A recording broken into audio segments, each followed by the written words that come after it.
اسلامی سال کے آخری مہینے میں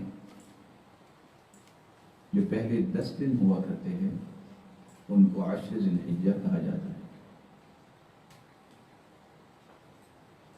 ان کی فضیلت اور خصوصیت کے متعلق اللہ عز و جلال نے خود فرمایا ہے کہ ان ایام کا احترام کرنا بہت ضروری ہے، کیونکہ یہ حرمت والے مہینوں میں سے ایک مہینہ ہے جن مہینوں میں باہمی جنگ و جدل جائز نہیں۔ عشر ذی الحجہ، ذی الحجہ کے پہلے 10 دنوں کی فضیلت میں سے ایک فضیلت یہ ہے کہ اس کا تعلق اس مہینے سے ہے جس کو اللہ ذو الجلال اور اس کے محبوب نے حرمت والا مہینہ کہا۔ اس کی فضیلت کے متعلق دوسری بات یہ ہے کہ یہ وہ مبارک ایام ہیں جن ایام کی اللہ رب العزت نے قسم اٹھا رکھی ہے، والفجر ولیال عشر، قسم ہے فجر کی اور قسم ہے 10 راتوں کی، والشفع والوتر، اور قسم ہے جفت اور طاق کی۔ تو آپ صلی اللہ علیہ وآلہ وسلم پر جو قرآن نازل ہوا وہ اس بات کی وضاحت دے رہا ہے کہ اللہ عز و جلال نے یہاں جہاں فجر کی قسم اٹھائی ہے وہاں ذی الحجہ کی پہلی 10 راتوں کی قسم اٹھائی۔ عبداللہ ابن عباس رضی اللہ تعالی عنہ اور عبداللہ ابن زبیر رضی اللہ تعالی عنہ اس آیت کی روشنی میں کیا فرماتے ہیں؟ عبداللہ ابن عباس رضی اللہ تعالی عنہ فرماتے ہیں ان اللیالی العشر التي اقسم اللہ بها هي لیالی العشر الاول من ذی الحجہ، وہ 10 راتیں جن کی اللہ عز و جلال نے قسم اٹھائی ہے وہ ذی الحجہ کی پہلی 10 راتیں ہیں۔ اور عبداللہ ابن زبیر رضی اللہ تعالی عنہ کا فرمان ہے ولیال عشر اول ذی الحجہ الى یوم النحر، لیال عشر سے مراد ذی الحجہ کی پہلی رات سے لے کر یوم النحر تک جو راتیں ہیں یہ 10 راتیں مراد ہیں۔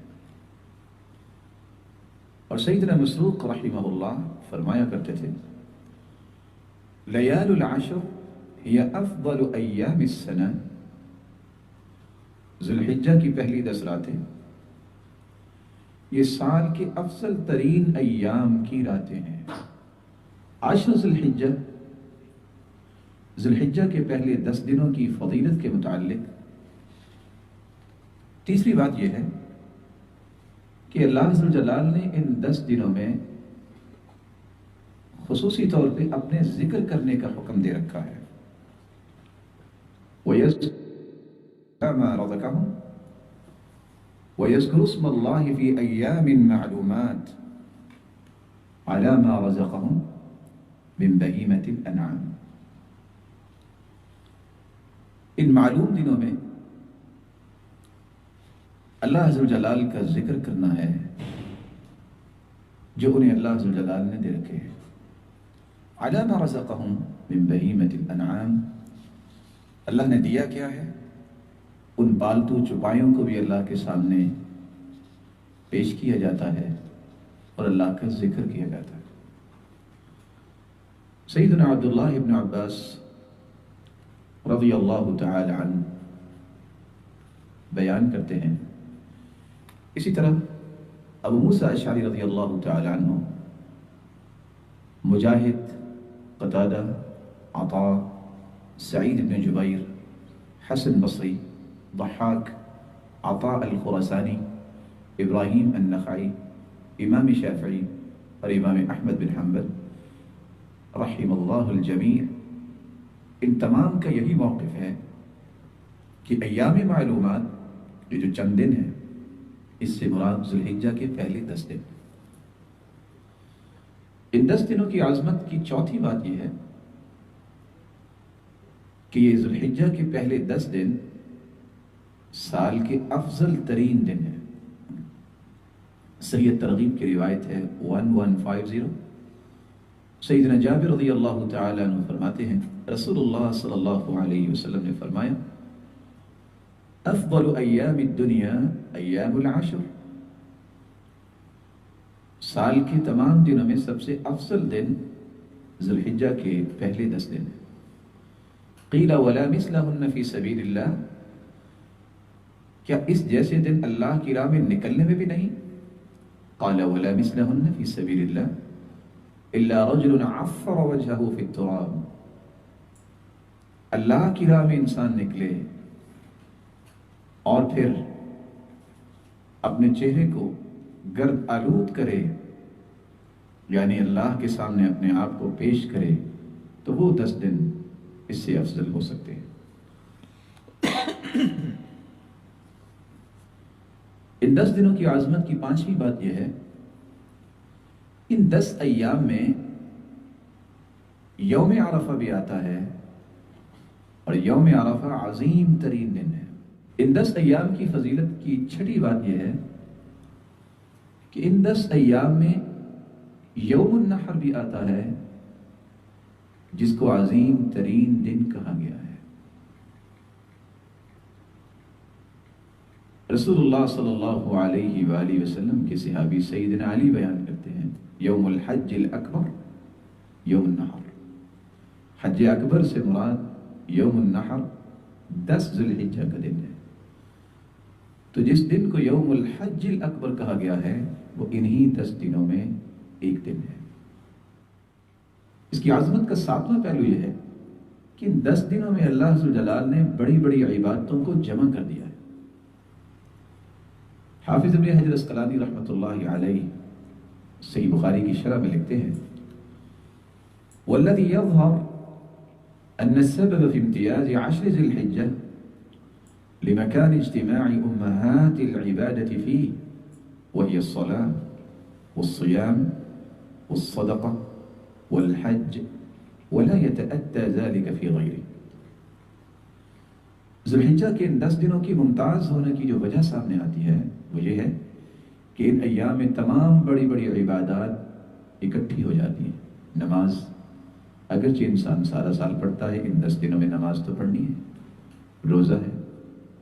صدقہ ہے، یہ تینوں کام سال کے بقیہ ایام میں بھی ہو سکتے ہیں اور ہوتے ہیں، واجب ہے نماز، اور رمضان میں روزے واجب ہیں، اور صدقے سے مراد اگر زکوٰۃ لے لی جائے تو سال کے بعد زکوٰۃ بھی دینی پڑتی ہے، اور عام صدقہ انسان کسی وقت بھی کر سکتا ہے، لیکن حج صرف انہی ایام میں ہوتا ہے، اور ان تمام عبادات کا ان 10 دنوں کے علاوہ کسی اور دنوں میں اکٹھا ہونا ممکن ہی نہیں ہے۔ ان 10 دنوں کی عظمت کا 8واں پہلو یہ ہے کہ یہ وہ 10 دن ہیں، یہ وہ مبارک دن ہیں جن کو اللہ عز و جلال نے موسیٰ علیہ السلام کے لیے مکمل کیا تھا۔ ارشاد ربانی ہے وَوَاعَدْنَا مُوسَىٰ 30 لَيْلَةً وَأَتْمَمْنَاهَا ب10 فَتَمَّ مِيقَاتُ رَبِّهِ 40 لَيْلَةً، اور ہم نے موسیٰ علیہ السلام سے 30 راتوں کی میعاد مقرر کی اور پھر مزید 10 راتوں کے ساتھ اسے پورا کر دیا، اور وہ مدت 40 راتیں پوری ہوگی۔ یہاں وَوَاعَدْنَا مُوسَىٰ 30 لَيْلَةً، اس آیت کی روشنی میں امام مجاہد ابن جبر جو سیدنا عبداللہ ابن عباس کے ارشد تلامذہ میں سے ہیں، وہ فرماتے ہیں 30 دن ذی القعدہ کے مہینے کے تھے، وَأَتْمَمْنَاهَا ب10، اور ہم نے اسے 10 راتوں کے ساتھ پورا کر دیا۔ اس سے مراد ذی الحجہ کے 10 دن ہیں اور 10 راتیں۔ ان 10 دنوں کی عظمت کا 9واں پہلو یہ ہے کہ ان 10 دنوں میں یوم مشہود بھی ہے، جس یوم مشہود کی اللہ عز و جلال نے قسم اٹھائی ہے۔ وَالسَّمَاءِ ذَاتِ الْبُرُوجِ، قسم ہے برج والے آسمان کی، وَالْيَوْمِ الْمَوْعُودِ، اور اس دن کی جس دن کا وعدہ دیا گیا ہے، وَشَاهِدٍ وَمَشْهُودٍ، شاہد و مشہود کی قسم، حاضر ہونے والے کی اور جس کے پاس حاضر ہوا جائے گا۔ سیدنا ابو ہریرہ رضی اللہ تعالی عنہ فرماتے ہیں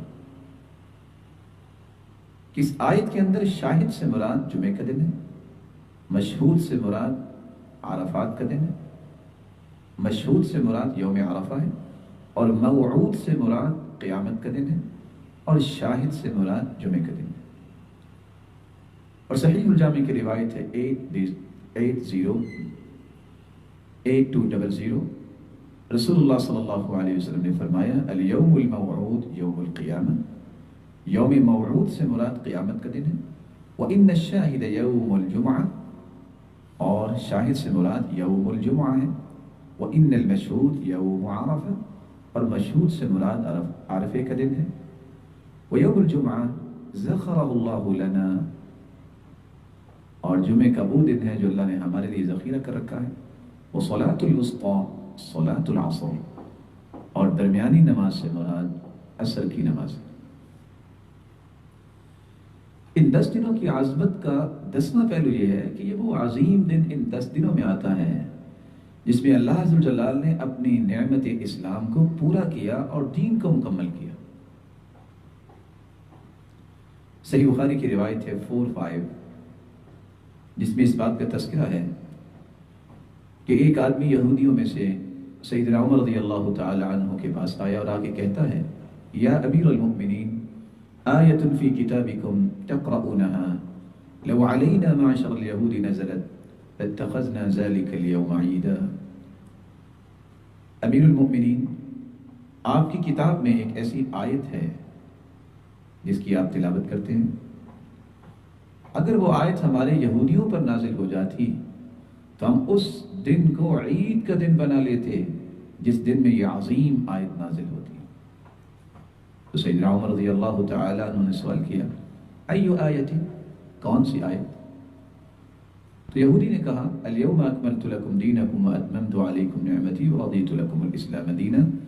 یہ آیت اتنی عظیم آیت ہے جو آپ لوگوں پر اتری، اگر ہم پہ اترتی تو ہم اس دن کو عید کا دن بنا لیتے۔ تو فوراً سیدنا عمر نے فرمایا قد عرفنا ذلك اليوم والمكان الذي نزلت فيه على النبي صلى الله عليه وسلم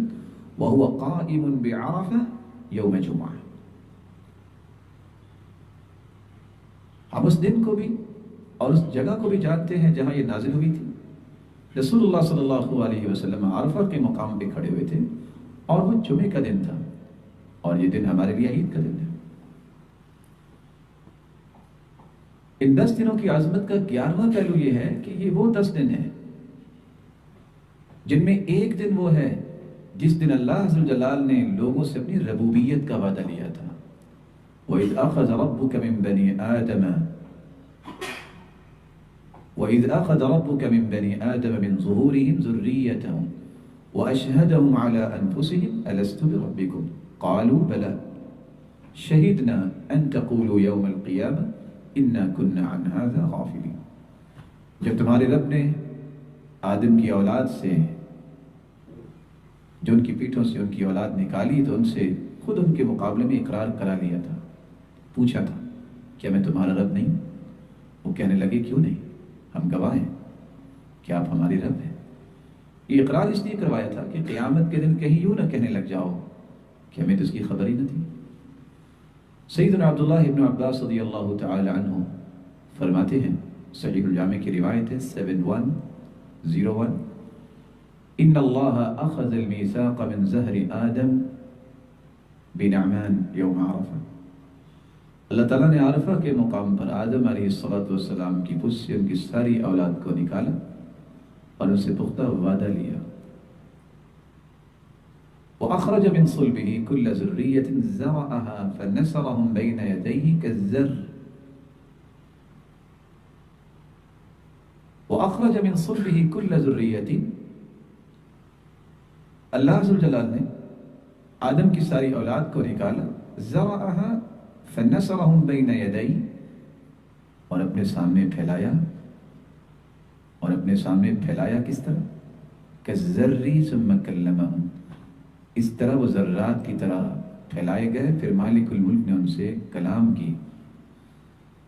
اور کہا الست بربکم، کیا میں تمہارا رب نہیں ہوں؟